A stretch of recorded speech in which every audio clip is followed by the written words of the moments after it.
So why make an Elder Scrolls MMO? Well, I think you pretty much answer the question there when you ask it, which is it's an Elder Scrolls, which is a fantastic IP. It's pretty much tailor-made to have an MMO. It's got very deep lore. It's got a play style associated with it that isn't exactly MMO, but it is huge epic scope, lots of stories, lots of things to discover, and all of that is right down what people expect from an MMO. Obviously, you need to add the whole social aspect to it, which is the multiplayer side of that, and that's what we get to add to the IP by doing this. Well, the Elder Scrolls formula has kind of evolved over time. If you look at Elder Scrolls 1, Arena, to Daggerfall, to Morrowind, things have evolved in every game. So it's not like they're all exactly the same as the one before. There's a clear line of evolution.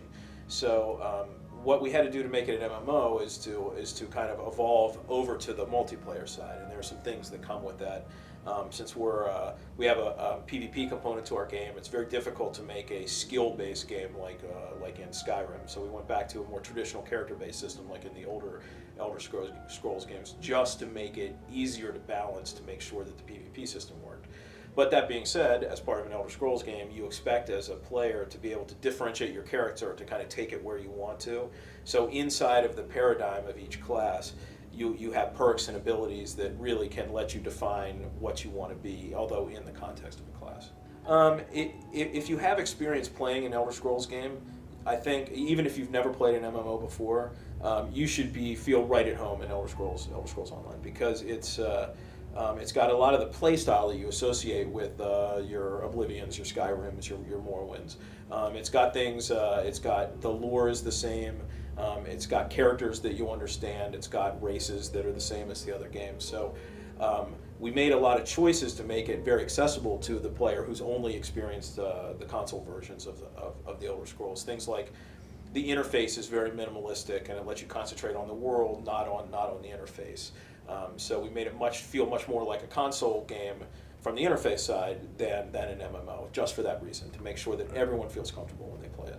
There's so many MMOs around now, it's you don't really look to them for inspiration when you do things, but at this point in the evolution of MMOs, every MMO has tried something at one point or another that you're going to do in your game. There really aren't any more true innovative features that no one else has even thought of, because there's a whole cadre of MMOs in Korea that lots of people here at ZeniMax Online play. So there's lots of different ideas floating out there, and the one they want to do is just concentrate on making a good game first. Like don't look at the gimmicks. Don't look at what other games do. First, define the experience you want the player to have. Make sure that it fits the Elder Scrolls IP, and just make a great role-playing game. Make it social, make it a massive multiplayer game, and then go from there.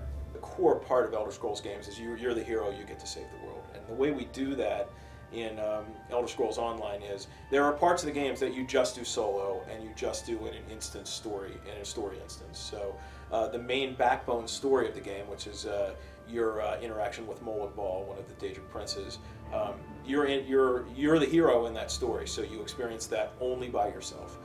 The whole rest of the game you can do solo if you want, except for some of the higher end dungeon content, and of course PvP. But you can do almost the whole rest of the game solo. So you can do it with groups, you can do it solo, but the main story is your story, so you don't see other people in it. You're saving the world, you're the hero.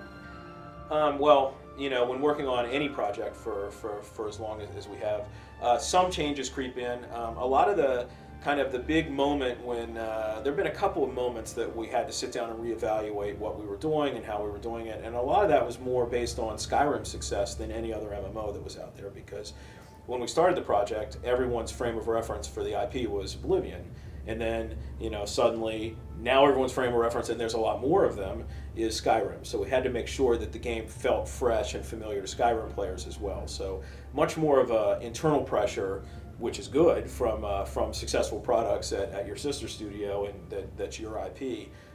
That's where we actually really investigated to make sure that we were delivering that experience. With the height map for Cyrodiil, which is our PvP zone, we took the height map pretty much right out of the game Oblivion, just to make it feel familiar to other players. That's mostly because it's such a huge area. We wanted to put in the towns and villages that people were familiar with. For our Skyrim province, we're 1,000 years in the past, remember, so we have a little leeway on what we can do. But yeah, you still find Winterhome, you still find Riften. The topography is very similar, the rivers are in the same place and so forth, but we have different stories to tell at that time period. Salvation cannot come from one hero alone, but from